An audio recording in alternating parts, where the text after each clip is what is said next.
ओम शांति।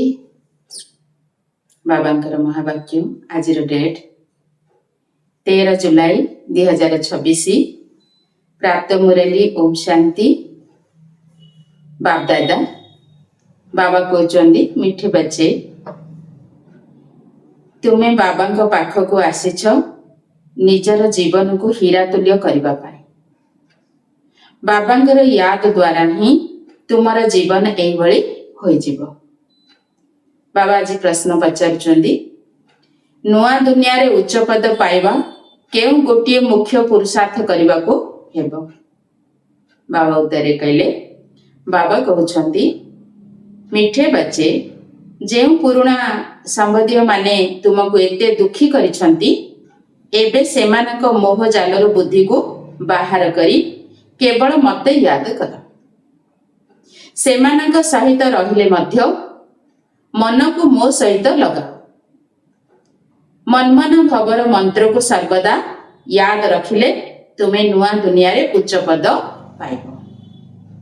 आजिर गीत तुम्हें रात गवाई सो सो के दिन गवाई खा पी के। ओम शांति। जेपरी पिला मानको सबु शास्त्र मानकर सारांश बुझाउछंती सेही भली एही गीत गुड़िकर सारांश मध्य तुमको बुझा जाउछि।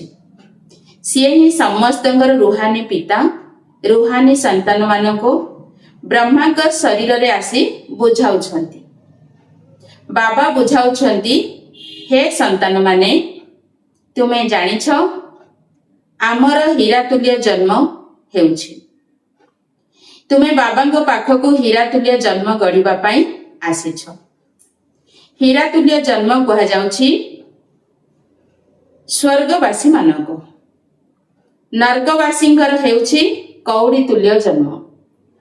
तुमे संगम युग को मध्य जानी सारिछ। आमे वर्तमान संगम युगी अटु। एही संगम युग समस्तंग पाई कल्याणकारी अटे।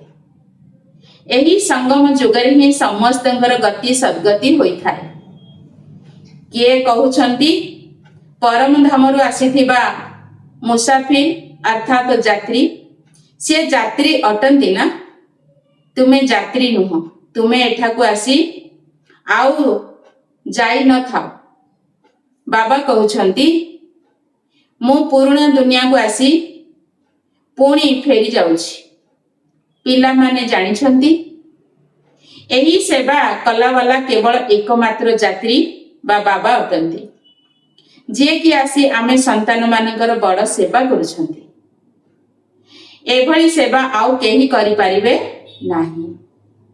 सेवा करिबा पाई ही समस्त डाकुछंती कि एठाकु आसी आम पतित मानक सेवा कर। बाबा मध्य कहउछंती मो पिला मानकर सेवा रे आसीछि काहेकि ना पिला माने बहुत दुखी अटंती। डाकुछंती मध्य आमको दुख हरण कर एवं शांति दियो। एही दुईटी जिनिस सर्वदा स्मृति रे रही थाए सुख एवं शांति। एठारे दुख एवं अशांति रही सेथि पई डाकुछंती। बाबा ही आसी सृष्टि चक्रर सारा रहस्य पिला मानको बुझाउछंती। पिला माने जानिछंती एबे भक्ति मार्ग समाप्त हेबाको जाउछि। कली युगर अंत अर्थात भक्ति तळकु खसी खसी आसुछि। ज्ञान द्वारा तुमर उन्नतिर कला होई जाउछि। तुमे उच्चरु उच्च पद पाई जाउछ। तापरे पुणी सेही पालब्धर सुख कमी कमी जाई थाए। भक्ति तो भारत रे जेते होई थाए सेते आउ केउठी होई न थाए। अधा कल्प भक्ति चली थाए। जेबे ठारो द्वापर युग आरंभ होई थाए एवं अन्य सब धर्म स्थापन हवा आरंभ होई थाए भक्ति मध्य प्रथमे बहुत भल होई थाए। जेपरी स्वर्ग प्रथमे बहुत भल होई थाए तापरे धीरे धीरे कला कमी कमी जाई थाए। जेते बेले भक्ति आरंभ होई थाए सेते बेले प्रथमे प्रथमे शिवंकर पुजारी होई थांती। अधा कल्प माने सत्य तृतीय पर्यंत कौन सी पूजा आदि होई न थाए। पुणी भक्ति मार्ग आरंभ होई थाए एवं अन्य धर्म सबु मध्य आरंभ हो जाई थाए। एबे भक्ति आउ केही करि परिबे नाही। संपूर्ण अधाकल्प पर्यंत भक्ति चली थाए। एहा मध्य तुमे माने जानिछो जे बाबा जी की समस्त को विशेष करी भारत को सद्गति देई थांती, स्वर्गर मालिक करी थांती। सेही दूर देशर यात्री आसी जाइछंती आम मानकु पुनर्बार स्वर्गर राज्य भाग्य दबा पाई। संपत्ति मध्य केते उच्च कोटीर देउछंती, किंतु गोटिए हेले कथा भी काहा बुद्धि रे धारण हेउ नाही। भारत रे केते भक्ति करूछंती, बाबा कहउछंती भारत रे केते भक्ति करूछंती, केते मंदिर सब रहिछि। भारत खंड रे तो ढेर मंदिर रहिछि। एबे तुमे जानुछ जे ए सबु केउ मानक मंदिर। प्रथमे प्रथमे शिव बाबांकर मंदिर तैयारी हुए, तापरे देवी देवतांकर मंदिर तैयारी हुए। सेई मंदिर गुड़िक मध्य तुम सम्मुखरे अछि। गोटिए पटे शिव बाबांकर पूजा करी चलीछंती, आउ गोटिए पटे शिव बाबा तुमको पूज्य करूछंती। तुमे एठाकू पूज्य देवता हबा पाई आसीछ। जेउ माने भी देवता मानकर पूजारी अटंती, वास्तव में से माने मध्य आसी एठारे ब्राह्मण हेबे। धीरे धीरे करके आसीबे, धीरे धीरे वृद्धि होई चलिबो। समस्त तो एकाठी पढ़ी पारिबे नाही, समय लागि थाए। कल्प पूर्वरु मध्य जेउ माने पढ़िथिबे सेई माने पुणी पढ़िबे। तेणु जणे अन्य जनकु पढ़ाइबारे लागि पड़िबा उचित। आमे समस्त को बाबा एवं सृष्टिर आदि मध्य अंतर रहस्य शुणाउछु, जहा द्वारा मनुष्य स्वर्गर मालिक होई पारिबे। जे सुनिबे जीवन रे धारण करिवे स्वर्गर मालिक होई पारिबे। तबे एहा को आसी बुझ, तुम पिला मानकर बुद्धि रे रहिछि जे एही नाटक किपरि चक्र लगाउछि। लक्ष लक्ष वर्षर कहानी तो केही सुनाई पारिबे नाही। तुमे जानिछ 5000 वर्ष पूर्वर कौन थिला, काहार राज्य थिला। भारतर आम पूज्य देवी देवतांकर राज्य थिला। मने पड़िला ना, आमे पूज्य थिले पुणी पूजारी हेले। पूर्वर एही कथा जण नथिला। आमे ही सेही पूज्य देवी देवता थिलु, पुणी आमे 84 जन्म नेलु। 84 जन्मर कहानी लक्ष्मी नारायण घटे। तुमे निजर 84 जन्मर कहानी शुणाउछ। सेमानको दुनियार लोक मानको तो निजर कहानी लेखिबा पाई बहुत समय लागि थाए। तुमे गोटिए मिनिट रे 84 जन्मर कहानी सुनाई पारिबो। सेमाने तो गोटिए जन्मर कहानी लेखि थांती, छोट अवस्था रे कौन कौन करिथिले। ये मध्य निजर कहानी सुनाउछंती। के सुनाउछंती? ब्रह्मा बाबा सुनाउछंती। आमे 84 जन्मर चक्कर किपरि लगाउछु। एहा तो जनकर कथा नुहे, बहुत ब्राह्मण अछंती। तुमे माने ही केवल एही चक्र को जानिछ। एही चक्र को जानिबा द्वारा तुमे राजा रानी हेउछ एवं अन्य मानक मध्य करूछ। भक्ति मध्य भारतवासी मानक भली केही करि न थांती। अन्य यात्रा भी करंती, अन्य धर्म आदि रहिछि, सेगुड़िक आमर भक्ति मार्ग समय रे स्थापन होई थाए। प्रथमे प्रथमे आमर केते छोट फूल गछटिए थिला, आत्मिक फूल बगीचा थिला। तुमे चैतन्य फूल थिला, ताकू कहा जाउछि फूलर बगीचा। कंटार बगीचा होई जाई थाए। एही समय रे समस्ते कंटा होई जाइछंती। पुणी कंटार फूल किपरि हेबे ताहा बाबा आसी बुझाउछंती। बुझिबा द्वारा आमे कंटारो फूल हेई परिबा। जणे अन्य जणे को दुख देबा कंटा लगाइबा। जणे जणे को दुख देवा अर्थ कंटा लगाइबा अटे। छात्र जीवन को उत्तम बोली कहा जाउछि।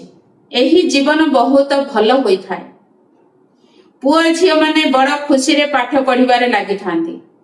विवाह करिबा मात्रे परस्पर को कंटा फुटाइबा आरंभ करि देई थांती, अर्थात विकारी होई जाई थांती। सत्य जुगरे केही कंटा लगाई न थांती, अर्थात विकार के जाई न थांती। एबे तुमे पुनर्बार फूल हेउछ। तुमे जानिछ भारत स्वर्ग थिला बळे केते अपार सुख थिला, सुनार खणी मान थिला। एबे ताहा सब खाली होई जाइछि। पुणी तुमको भरपूर यात्रा मात्रा रे सुना मिलिबो। कोठी मिलिबो? भारत रे ही सुना हीरा रत्नर खणी सब थिला।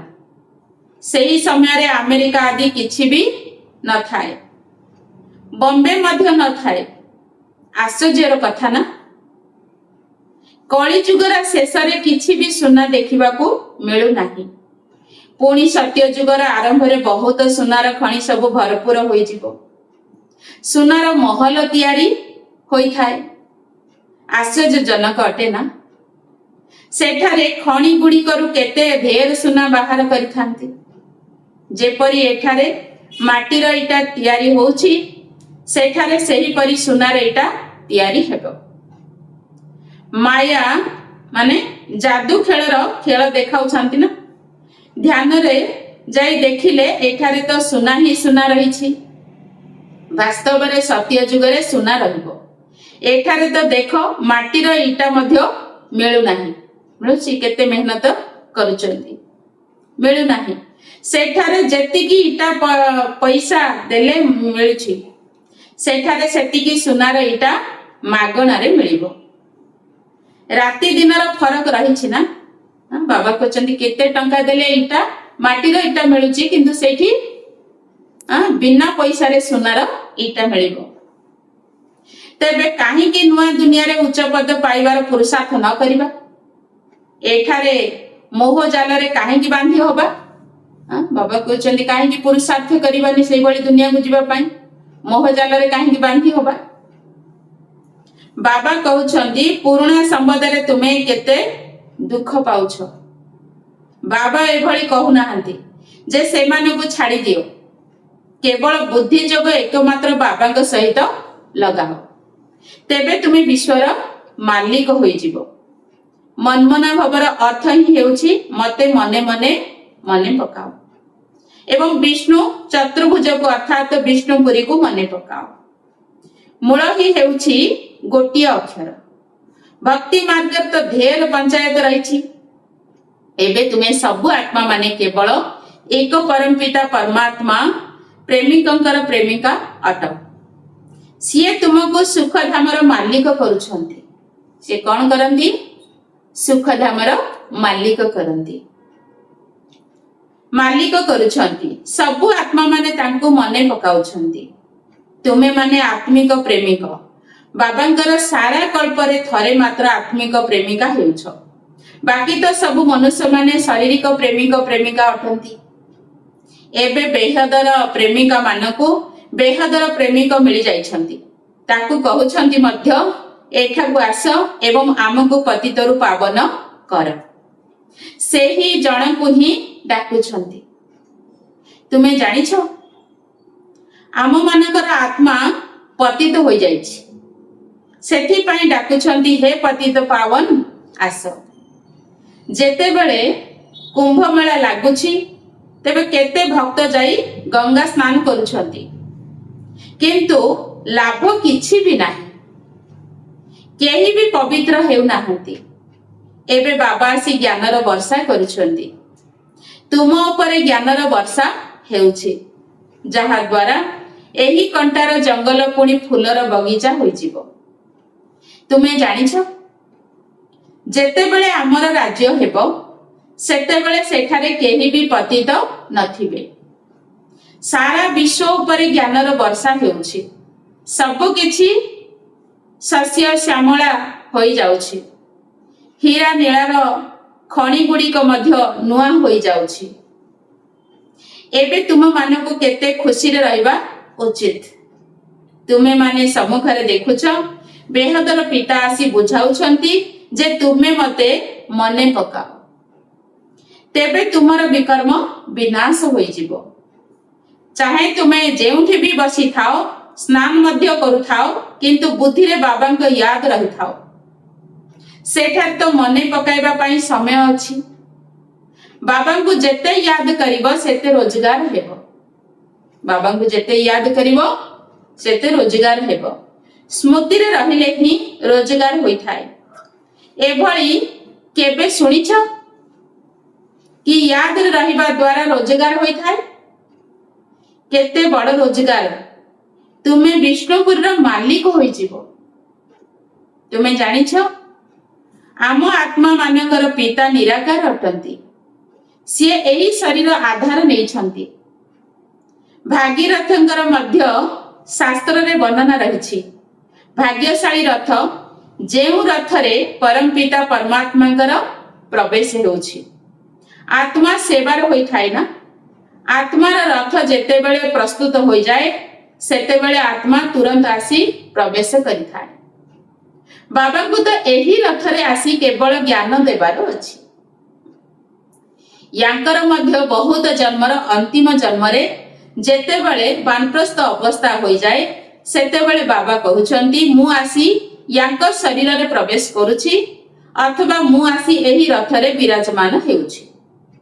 बाकी कौनसी घोड़ा गाड़ी रथर कथा नाही। एबे तुमको एही ज्ञान मिलिछि। बाबा सम्मुखरे बसी तुम संतान मानकु बुझाउछंती।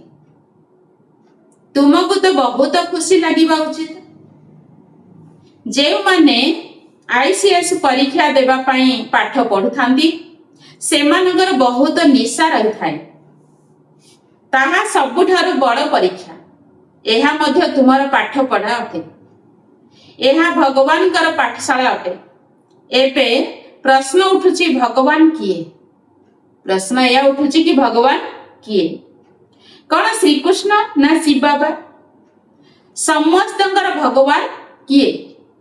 केवल एक निराकार व्यक्ति तो समस्ते तो श्री कृष्ण को मानिबे नाही। सब आत्मा मानकर पिता से निराकार परम पिता परमात्मा अटंती। सीए सर्वदा परम धाम रे रही थांती। पिला मानको स्वर्गर मालिक करिबा पाई थरे मात्र आसी थांती। तुमे जानिछ सेही बाबा कल्प कल्प आसी आमको रंक बा दरिद्र रु राव अथवा राजा करुछंती। भारत एबे दरिद्र अटे ना। भारत वर्तमान दरिद्र। पुणी परवर्ती जन्म रे कौन हेबाकु जाउछ? तुमको सबु किछि साक्षात्कार होईछि। विनाशर साक्षात्कार मध्य करिछ। स्थापनार मध्य करिछ। भगवान वाच मु तुमको राजांगर राजा करूछि। बहुत दान पुण्य करिबा द्वारा काहाको अल्प कालर सुख मिली थाए। भक्ति मार्ग रे किछि को माने दान पुण्य करंती किछि समय पाई मध्य प्राप्त होई थाए। राजा मानक पाखरे जन्म नहीं पुणी तुरंत मरी जाई थांती। केही केही गर्भरे मध्य मरी जाई थांती। केही केही कणा पूजा केम्पा हो जाई थांती। जेउ भली कर्म करि थांती सेही भली पद पाई थांती। एबे तो मु तुमको राजांगर राजा करूछि। तुमे कहूछ बाबा मु आपणकर उपरे समर्पण होई जिबी। तेणु निश्चित राज्य पद मध्य तुमे पाइबो। भारत को महादानी खंड कुहा जाए। भारत होची कोन दानी। एठारे बहुत दान पुण्य करि थांती। दान पुण्य करिवा पुणी भक्ति मार्ग रे आरंभ होई थाए। एबे बाबा तुमको 21 जन्म पाई दान देउछंती। एबे तुमे बाबा को ऊपर समर्पण हेउछ। शरीर मन धन सब किछि देई देउछ। एबे बाबा कहउछंती ट्रस्टी बा निमित्त होई रुह। निजर घर गृहस्थ को संभाळ। सब किछि शिव बाबांकर। मु आपणकर आपण को ही मने पकाउछि। कौन नशा रखिबा? मु आपणकर आ मु आपण को ही मने पकाउछि। हृदयर सहित समर्पण करि थांती। बाबा कहउछंती भले महल रे रुह बुलाबुली कर खुशी मौजरे रुह केवल मते मने पका तेबे तुम्हें बहुत खुशी रे रहिबो। तुम्हें माने विश्वर मालिक थिल एबे पुणी तुम्हें पुरुषार्थ करी सही भली हेउछ। बाबा बुझाउछंती मीठा मीठा संतान माने एही जोग बल द्वारा ही तुम्हें विकर्मजित होई जीवो। बाबा को जेते मने पकेबा तेबे हमर जन्म जन्मांतर विकर्म विनाश हेई परिबो। बाबा को याद द्वारा तुम्हें विश्वर मालिक हेउछ। अच्छा मीठा मीठा शिखिलभे संतान मानक प्रति मात पिता बाप दादा मधुर स्नेह संपन्न शुभेच्छा एवं सुप्रभात। आत्मिक पितांकर आत्मिक संतान मानक नमस्ते नमस्ते नमस्ते बाबा नमस्ते। धारणा पाई मुख्य सार प्रथम पॉइंट राजा हेबार पद पाइबा पाई बाबांग ऊपर पूरा पूरा समर्पण हेबाकू पड़िबो। आज तो आम बहुत गरीब भिकारी बनी जाइछंती बहुत दुख अशांति आम गति करुचंती। तेणु बाबा कहले जदि तुमे एथिरु मुक्त होबा पई चाहुच राजा पद नबा पई चाहुच तेबे बाबांग ऊपर समर्पण होबा उचित। जदि आम समर्पण होबा ए गोटे जन्म रे तेबे 21 जन्मर राज्य भाग्य हमकु मिलि परिबो। तन मन धन सब किछि समर्पण करी ट्रस्टी होई रहिबाकू पड़िबो। विकर्म जीत हबाकू पुरुषार्थ करिबाकू पड़िबो। आज हम मुंड ऊपर विकर्मर बोझ रहिछि एथिरु मुक्त हबा पई एकमात्र उपाय हला बाबा को मने पकेबा। दूसरा याद रे ही रोजगार होई थाए सेथि पई निरंतर याद रे रहिबार पुरुषार्थ करिबाकू हेबो। आमे केते पाठ पढिले हमर रोजगार हुए किंतु बाबा एठी एते सहज उपाय बतौछंदी कि तुमे मते मने पकाओ तेबे तुमर जन्म जन्मांतर पई रोजगार हेई परिबो। विश्वर मालिक बनिबा या ठार बड़ रोजगार कौन अछि। तेणु बाबा कहले बाबा को याद करिवार पुरुषार्थ करो। एभली रुहानी फूल हेबार अछि जहा द्वारा कि फूलर दुनिया बा स्वर्गर अधिकारी होई जीवो। भीतरे कौनसी कंटा न थाओ माने कौनसी प्रकार अवगुण जेंती आम भीतरे न रहो। धीर पानी पत्थर काटे आमे ताको बाहर करिया पई जेते कोशिश करिबा आम पाई ही कल्याण हेई परिबो। आजिर वरदान एकमात्र बाबांक भीतरे सारा संसारर अनुभव रहउथिबा बेहदर बैरागी हुआ। बाबा कहले एकमात्र बाबांक भीतरे सारा संसारर अनुभव करुथिबा बेहदर बैरागी हुआ। बेहदर बैरागी सही माने होई पारिबे जे माने बाबांकु ही निजर संसार मने करि थांती। संसार रे भले अछंती परिवार अछंती किंतु बाबांकु मने करिबा ये होचंदी हमर सारा संसार। जे मानकर बाबा ही संसार अटंती से माने निजर संसार रे ही रहिबे अन्य केउठार तो जीवे ही नाही। तेणु स्वतः ही सब आडू अलगा होई जिवे काहे बाबा जदि संसार ताहले आ कोठी मध्ये तांगर मोह ममता रहिबो नाही अलगा होई जिवे। तेबे संसार भीतर व्यक्ति एवं वैभव सब किछि आसी जाउछि। जहा बाबांकर संपत्ति ताहा मोर संपत्ति जहा बाबांकर संपत्ति ताहा मोर संपत्ति। एही स्मृति रे रहिबा द्वारा बेहदर बैरागी होई जिवो। काहा को भी देखुथिले मध्य देखिबो नाही देखाई जिवो नाही काहे बाबा अछंती मोर संसार। आजिर स्लोगान शक्तिशाली स्थितिर अनुभव करिबा पई एकांत एवं रमणीकतार संतुलन रख। बाबा कहले जदि तुमे शक्तिशाली स्थितिर अनुभव करिया को चाहुच ताले एई दीटा वरदान को सदा स्मृति रे रख एकांत एवं रमणीकतार संतुलन रख। ओम शांति।